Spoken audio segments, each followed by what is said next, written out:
आइए, सुनिए, देखिए, समझिए सनातन सत्य। जैसी दृष्टि वैसी सृष्टि, दृष्टि विज्ञान। कुदरत, कुदरती रचना एवं कुदरत के कानून से शाश्वत सुख की प्राप्ति। जोधपुर के परम पूज्य महात्मा उपासक प्रोफेसर डॉक्टर सोहन राज तातेड़ के निर्देशन में सनातन सत्य। जैसी दृष्टि वैसी सृष्टि, दृष्टि विज्ञान।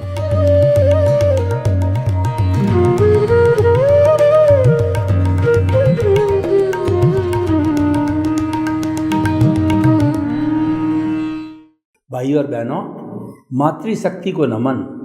आज का हमारा अति उत्तम विषय, जीवन में किसी से तुलना नहीं करें। देखिए, आज का युग प्रतिस्पर्धा का युग है। हर लेवल पे कंपटीशन हो रहा है।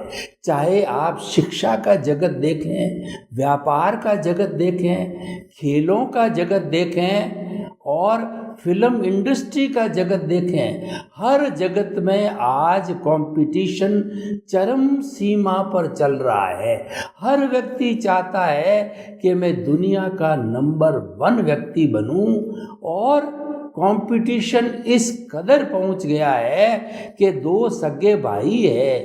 एक भाई ने अपनी बेटी की शादी में 1 करोड़ रुपया खर्च किया तो उसका दूसरा भाई कंपटीशन करता है कि मैं उससे अधिक 1.5 करोड़ खर्च करूं। तो ये कंपटीशन, प्रतिस्पर्धा की जो भावना है, यह व्यक्ति को नीचे गिराने वाली भावना है। कंपटीशन होना चाहिए, वो धार्मिक कार्यों के अंदर होना चाहिए, वह मुक्ति की ओर प्रयाण करने में होना चाहिए, वो ज्ञान ग्रहण करने में होना चाहिए और परोपकार, जगत कल्याण, लोक कल्याण, उसमें कंपटीशन होना चाहिए। जो दुनियादारी की जितनी भी अवस्थाएं हैं उसमें कंपटीशन कभी भी नहीं किया जाना चाहिए और कंपटीशन वह संभव भी नहीं है, क्योंकि जो हमारा मन वचन काया है वह कुदरती रचना है। मन वचन काया तथा उससे जुड़ी हुई हर अवस्था मात्र कुदरती रचना है। वह व्यवस्थित है, वह प्रीडेस्टिन्ड है, वह अवस्थाओं से जुड़ी हुई है और वो नाशवान है। अवस्था जाने के लिए आई है। आपका दुख जा रहा है, आपका सुख जा रहा है, आपकी उम्र घटती जा रही है, यानी कि सब चीज़ें नाशवान हैं। जाने के लिए आई है, रहने के लिए नहीं आई है। जब वस्तु नाशवान है तो उसके प्रति कंपटीशन करने से क्या फ़ायदा होगा? हमारा धन दौलत, पद प्रतिष्ठा, रिश्ते नाते और हमारे साधन सत्ता, ये सब जो है नाशवान है। यानी मन वचन काया रूपी इस पुतले से जुड़ी हुई हर चीज जो है वो नाशवान है। क्यों? पुतला खुद जड़ है, ये खुद नाशवान है और ये पिछले जन्म के कर्म के भुगतान के लिए मिला है। तो कंपटीशन जो हम व्यवहार जगत में करते हैं उसका रिजल्ट तो नाशवान है। आपका शरीर चला गया, यानी जब आपकी मृत्यु हो गई तो आपके रिश्तेदार आपको शमशान भूमि में ले जा करके जला देंगे। आपके सारे रिश्ते नाते, साधन संपन्नता, सत्ता और पद प्रतिष्ठा सब समाप्त हो जाती है। कुछ दिन ये लोग याद रखेंगे और फिर भूल जाते हैं। लेकिन व्यवहार जगत की कुछ चीज़ें ऐसी भी है जो लोग याद रखते हैं। देखिए, आप स्वयं या अपने परिवार के लिए लाखों रुपए, करोड़ों रुपए इकट्ठे करो या परिवार के बीच में बांटो तो वो तो आपकी स्वार्थ की वृत्ति है। लेकिन आपने परार्थ का काम किया, परार्थ का काम का अर्थ ये हुआ, आपने जगत कल्याण, लोक कल्याण, परोपकार, जय जगत के लिए काम किया तो वह हमेशा हमेशा याद रखा जाएगा। और कुछ परमार्थी लोग होते हैं, साधु, संत, सन्यासी, मुनि, ऋषि, और जैसे स्वामी विवेकानंद है और दयानंद सरस्वती है, राजा राम मोहन राय है, और महात्मा फूले है, सावित्री देवी है, बाबा साहिब अम्बेडकर है। इन लोगों ने हमेशा लोगों की भलाई के लिए कार्य किया, परार्थ का काम किया तो हमेशा याद रखा जाता है। और कुछ साधु, संत, सन्यासी परमार्थ का काम करते हैं। परमार्थ का अर्थ ये होता है कि वो व्यक्ति की सोच को बदलते हैं। हमारी सोच ये है कि जड़ द्रव्यों के अंदर, जड़ वस्तुओं से हम प्रतिस्पर्धा करें, धन की प्रतिस्पर्धा करें। कोई लखपति है तो मैं करोड़पति बनूं, कोई करोड़पति है तो मैं अरबपति बनूं। किसी ने जो है किसी प्रोग्राम के अंदर खर्च किया है, मैं उसे डेढ़ा करूं, दुगना करूं। और जो है किसी ने अन्य काम के लिए खर्च किया है, उससे मैं ज़्यादा करूं। उसके पीछे भावना रहती है कि लोग मेरी वाह वाह करे और लोग मेरे को बतावे कि ये व्यक्ति बहुत बड़ा है। यानी सोसाइटी में प्रदर्शन करने के लिए, अपने को बड़ा बताने के लिए व्यक्ति ऐसा कंपटीशन करता है। लेकिन वह कंपटीशन टेम्परेरी है, वह अस्थायी है, वह जाने वाला कंपटीशन है। और परमानेंट रहने वाला कंपटीशन है, वह है परमार्थ का जीवन।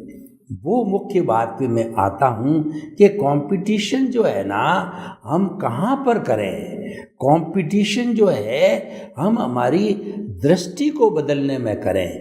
यानी कि जो हमारी रॉन्ग बिलीफ है, हम जो बाहर का कंपटीशन करते हैं, हम जो व्यवहार जगत का कंपटीशन करते हैं, ये रिलेटिव ट्रुथ है और ये बाहर का कंपटीशन है। आप भीतर का कंपटीशन कीजिए, वह है सम्यक ज्ञान दर्शन का कंपटीशन।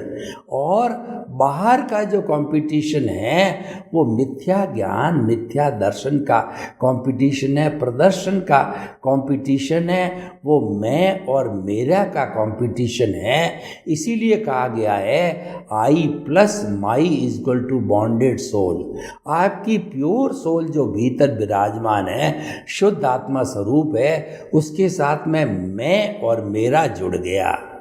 मेरा शरीर, मेरा धन, मेरी दौलत, मेरी पद प्रतिष्ठा, मेरे रिश्ते नाते, ये सब जुड़ गए हैं। तो ये जुड़ने से और मेरा घर, मेरा धन, मेरी संपत्ति, ये सब जुड़ जाने से ये जो बॉन्डेड हो गई सोल, और बॉन्डेड सोल में से आई माइनस माई निकाल दिया जाता है तो पीछे प्योर सोल मिलती है। ये माई जो है ये मैं और मेरा, अहंकार और ममकार अज्ञान है। दूसरे शब्दों में हम ये कहना चाहते हैं कि अज्ञान का नाश करने का कंपटीशन कीजिए, क्योंकि अज्ञान का नाश ही सच्चा नाश है, अज्ञान का त्याग ही सच्चा त्याग है। उसका कंपटीशन करना चाहिए। अब उसका कंपटीशन हम कैसे करें, उसकी विधि हमको मालूम होनी चाहिए। तो उसकी विधि के जो जानकार है, उस जानकार को अपना गुरु बनाना चाहिए कि गुरु बिना ज्ञान नहीं होता है। गुरु गोविंद दाऊ खड़े और काके लागू पाए, बलियारी गुरु आपनी और गोविंद दियो बताए। गुरु और गोविंद दोनों खड़े हैं। अब पहले मैं किसके पांव लगूं? पहले मैं गुरु के पांव लगूंगा, क्योंकि गोविंद यानी भगवान के जो दर्शन कराने वाला गुरु होता है। गु का मतलब अंधकार, रू का मतलब दूर करने वाला। गुरु वह व्यक्ति होता है जो अज्ञान रूपी अंधकार को वो दूर कर देता है। दीपक को जो है ज्ञान की उपमा दी गई है। एक छोटे से मिट्टी के दीपक को घने तिमिर के अंदर, शताब्दियों का तिमिर है, उसके अंदर उसका दिया जला दिया जाता है। वह उस तिमिर को हर लेता है और प्रकाश कर देता है। क्योंकि दीपक होता है, स्व पर प्रकाशक होता है, खुद भी प्रकाशित होता है और दूसरों को भी प्रकाशित करता है। तो ये हमारा प्रकाश, ये जो ज्ञान प्रकाश है, ये स्व पर प्रकाश है, स्वयं प्रकाशित है और दूसरों को प्रकाशित करता है। ज्ञानी पुरुष स्व पर प्रकाशित होता है। हमारा दृष्टा शुद्ध आत्मा भगवान जो भीतर विराजमान है, वह स्व पर प्रकाशित है, खुद प्रकाशित है और औरों को प्रकाशित करता है। तो इसीलिए जो हमें स्व पर प्रकाशक ज्ञानी पुरुष होते हैं, उनकी शरण में जाना चाहिए, उनसे जो एनलाइटनमेंट का रास्ता समझना चाहिए और गुरु की कृपा हो जावे, हमारा पुण्योदय हो और उनका पुण्योदय हो, वो निमित्त बने और हम निमित्त बने और एक वर्तमान के संजोग, इन सब द्रव्य क्षेत्र काल भाव के मिलने से गुरु हमको ज्ञान देता है। गुरु हमारे भीतर प्रतीति करा देता है कि मन वचन काया से मुक्त तुम शुद्ध आत्मा हो। हमको शुद्ध आत्मा की प्रतीति करा देता है और हमारे जो आज्ञा चक्र के सेंटर के अंदर शुद्ध भावों के साथ में परम पिता परमेश्वर अपनी आत्मा को शुद्ध भावों से प्रतिष्ठित करा देता है और वह हमको जो है एक शिक्षा देता है कि 24 आवर्स जीवन भर इस केंद्र के इर्द गिर्द रहो। केंद्र से भटक कर तुम परिधि पर चले जाओ।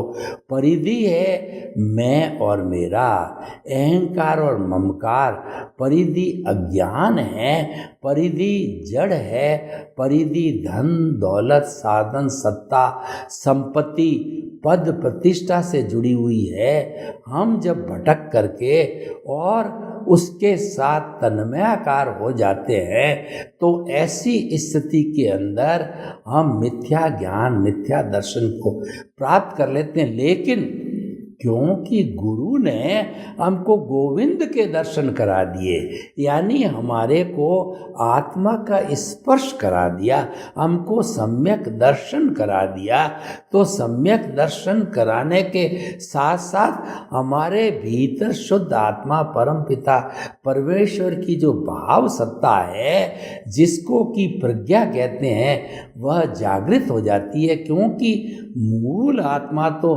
दृष्टा है, वह अक्रिया है, वह कुछ भी काम नहीं करती, मात्र उसकी प्रेजेंस है, उपस्थिति है, उसकी हाजिरी है।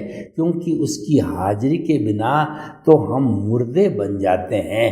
खेल सारी जो है वो हमारे परम पिता परमेश्वर शुद्ध आत्मा की हाजिरी का है।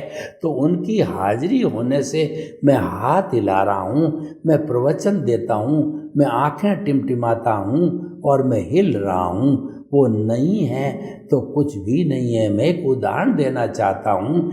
ये सारी बातें क्यों करना चाहता हूँ कि आपके भीतर एक परमानेंट विश्वास, आत्मविश्वास जागृत कर लेना चाहता हूँ कि आप कंपटीशन करो तो इस आत्मा का जो लक्षण ज्ञान दर्शन है उसका कंपटीशन करो। यानी कि कोई व्यक्ति आत्म साधना करता है और कोई व्यक्ति परमार्थ का काम करता है तो उसके साथ कंपटीशन करो, तो उससे आपका कल्याण होगा, स्व पर का कल्याण होगा। हमारा तो कल्याण होगा ही और उसके साथ साथ के अंदर जनता का भी कल्याण होगा। जिसको यह मार्ग मिल जाता है दृष्टि विज्ञान, तो वह धन्य हो जाता है, उसका जीवन सुधर जाता है, उसके मोक्ष की नींव लग जाती है। उसका ज्ञान दर्शन मिथ्या ज्ञान मिथ्या दर्शन हट कर के सम्यक ज्ञान सम्यक दर्शन हो जाता है। जो हमारा गुरु होता है, जो ज्ञानी पुरुष होता है, उसका अतिशय होता है, उसका पुण्योदय होता है कि वो हमारा अनंतानुबंधी कषाय दर्शन मोहनीय को भस्मीभूत कर देता है।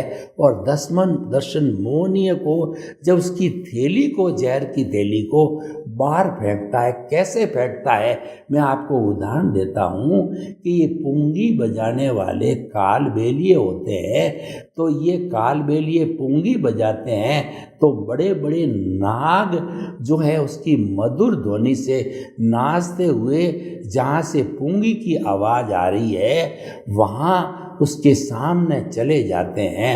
फिर जो है वो कालबेलिया होता है, उस नाग को कंठकूप से पकड़ता है, उसका कंठ दबा देता है। कंठ के अंदर जहर की थैली होती है, वो दबाते ही शल्य को एक्सपर्ट होता है तो उसकी शल्य चिकित्सा करके और जो जहर की थैली होती है वह बाहर गिर जाती है। जैसे कि बोर में से जो है उसकी गुठली, निम्बोली में से उसकी गुठली, आम में से उसकी गुठली बाहर गिरती है, उसी तरीके से वह जहर की थैली बाहर गिर जाती है और वो नाग एक साधारण नाग बन जाता है। फिर उसकी आजीविका का वो साधन बन जाता है। उसको पिटारे में बंद करके और लोगों की भीड़ के सामने अपने हाथ पर डसाता है, क्योंकि जहर की थैली निकल गई। अब डसे तो उसको जहर नहीं लगता है और लोगों के लिए मनोरंजन होता है और उससे लोग उसको पैसे देते हैं और उस कालबेलिए की आजीविका चलती है। तो भाइयों और बहनों, हमारा जो सद्गुरु होता है, हमारा जो ज्ञानी पुरुष होता है, वह हमारी अनंतानुबंधी कषाय की जहर की थैली को भस्मीभूत कर देता है, बाहर कर देता है। और वो बाहर कब करता है कि पहले हमारे से एग्रीमेंट लगाता है, हमारी कंसेंट बिना, हमारे समर्पण बिना वह कुछ भी नहीं करता है। क्योंकि हमारे न्याय क्षेत्र को भी देखिए तो न्याय क्षेत्र में जो न्यायालय का जो जज होता है वह भी दंड जब देता है जब आप कन्फेस करो कि ये गलती मेरे द्वारा हुई, या गलती वो है साक्ष्य के द्वारा, वकीलों के डिस्कशन के द्वारा, पुलिस के द्वारा, जब वो जो है प्रूव हो जाता है, वह भी एक तरीके का कन्फेस है, तब जाकर के सजा सुनाता है। सीधा वो सजा नहीं सुनाता, क्योंकि ये प्रकृति का नियम है। जब तक आलोचना, प्रतिक्रमण, प्रत्याख्यान न करें तब तक हमें पनिशमेंट नहीं मिलता। चाहे व्यवहार जगत हो, चाहे निश्चय जगत हो, कन्फेस करने के बाद में हमको पनिशमेंट मिलता है और हम उस गलती से शुद्ध हो जाते हैं। यह प्रकृति का नियम है। तो जो आज का हमारा विषय है कि जीवन में किसी से भी जो है हम कंपटीशन, प्रतिस्पर्धा न करें। प्रतिस्पर्धा के नुकसान क्या है कि व्यक्ति हमेशा जो है वह राग द्वेष प्रेरित हो जाता है। क्योंकि अगर सफलता मिलती है तो वह फूलने लग जाता है, और अगर असफलता मिलती है तो निराश हो जाता है। उसकी दृष्टि समदृष्टि नहीं रहती है और कौन किससे कंपटीशन, प्रतिस्पर्धा कर सकता है। क्योंकि हरेक के जो कर्म का जो भुगतान है वह हरेक का अलग अलग है। क्योंकि हर व्यक्ति ने पूर्व जन्म में भाव कर्म अलग अलग डाले हैं। क्योंकि चेतना हरेक की एक होते हुए भी वह उस समय के ज्ञान, दर्शन, संयोग, इंटेंशन और जो है इंटरेस्ट के अनुसार जो है वह जो है अंतःकरण की उपस्थिति में मन बुद्धि चित्त अहंकार के द्वारा ये पूरे प्रोसेस से भाव डालता है, तब वो कॉज कहलाता है। इसीलिए इस पूरे सिस्टम में हर आत्मा का, हर व्यक्ति का अलग अलग होता है, इसलिए कंपटीशन किया ही नहीं जा सकता है। अब आप देखिए जो रिलायंस ग्रुप है या अब्बा जो है धीरू भाई अंबानी का जो रिलायंस ग्रुप है, यानी ये बड़े बड़े ग्रुप है, तो इसका कंपटीशन कोई कैसे कर सकता है? क्योंकि उनका पुण्योदय है। ये पुण्योदय उन्होंने पिछले जन्म के अंदर अर्जित किया था, वो भुगतान के रूप में इनको मिल रहा है।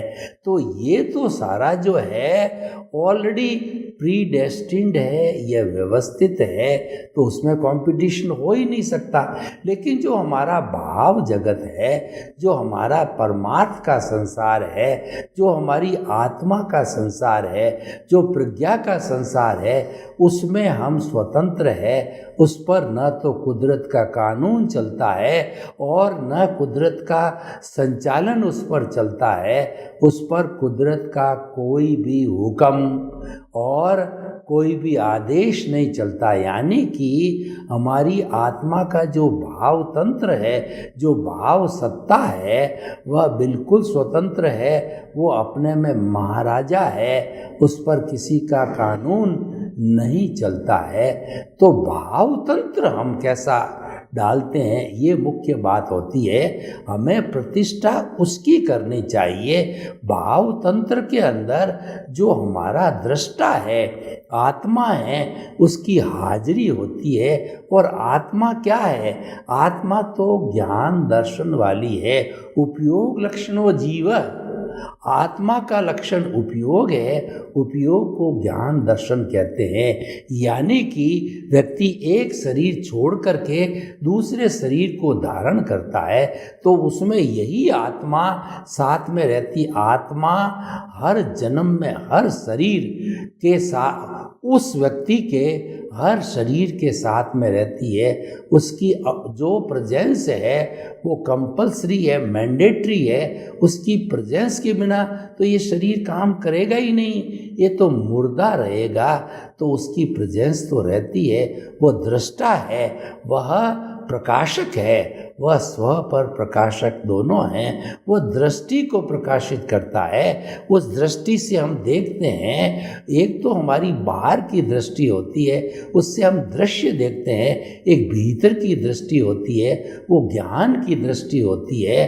अगर आत्मा उसमें सक्रिय है तो वो सम्यक ज्ञान, सम्यक दर्शन की दृष्टि होती है। उसके अंदर अगर हमारा देहाध्यास, उसमें हमारी अज्ञा, उसमें हमारी 5 इंद्रियां सक्रिय है, तो वह दृष्टि हमारी मिथ्या ज्ञान, मिथ्या दर्शन की हो जाती है। हमें कंपटीशन करना है इस बात पे। Here lies the turning point, कि हमको कंपटीशन इस बिंदु पर करना है कि कौन कितना जीवन के लंबे समय तक आत्मा के इर्द गिर्द रह सकता है। क्योंकि देहाध्यास जो शरीर है, इसका संचालन तो कुदरत के हाथ है। ये तो कठपुतली है। को सुख को दुख देत हर कर्म देत जग जोर, उर्जत सुरजत आप ही और ध्वना ध्वजा पवन के फेर। ये जो मंदिर पे जो ध्वजा होती है, उसको कौन फहराता है और उसको कौन जो है मोड़ता है? पवन करती है। तो हमारा जो है ये जो जीवन चलाता है वो कर्म चलाते हैं।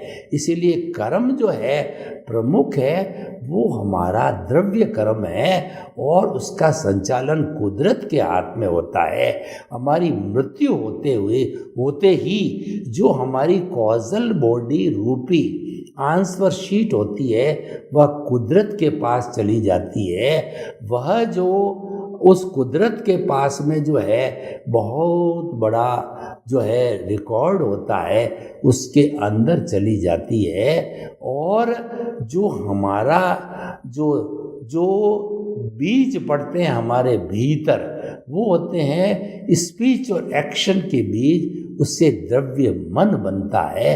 भाव मन तो कुदरत के पास चला गया और फिर ये द्रव्य मन के अंदर स्पीच और एक्शन के बीज होते हैं। तो जैसे जैसे भाव होते हैं वो द्रव्य कर्म के रूप के अंदर कन्वर्ट हो जाते हैं। वही हमारा भुगतान है और वही हमारा उदय और प्रारब्ध है, उसके अनुसार ये चलता है।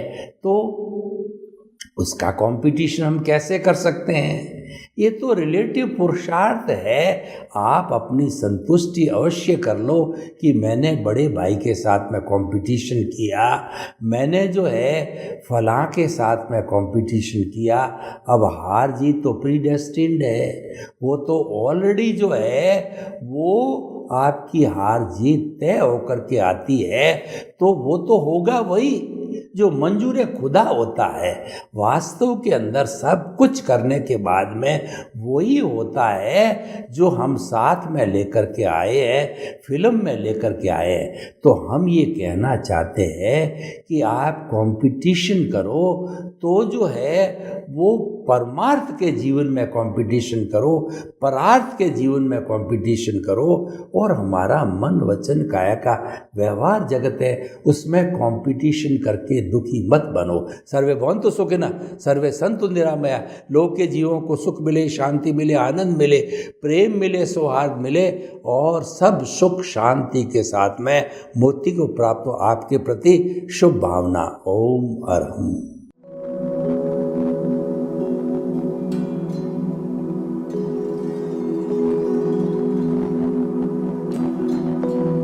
एक ऐसा अंतर्राष्ट्रीय ख्याति प्राप्त मानव जो गुरु प्रेरणा से पिछले 20 वर्षों से वानप्रस्थ जीवन जीते हुए 24 घंटे मानवता की सेवा में संलग्न है।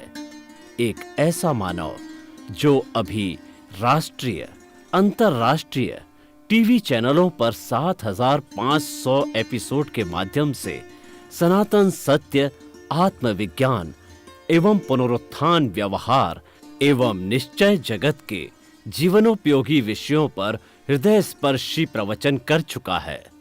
उस मानव का नाम है महात्मा उपासक प्रोफेसर डॉक्टर सोहन राज तातेड़।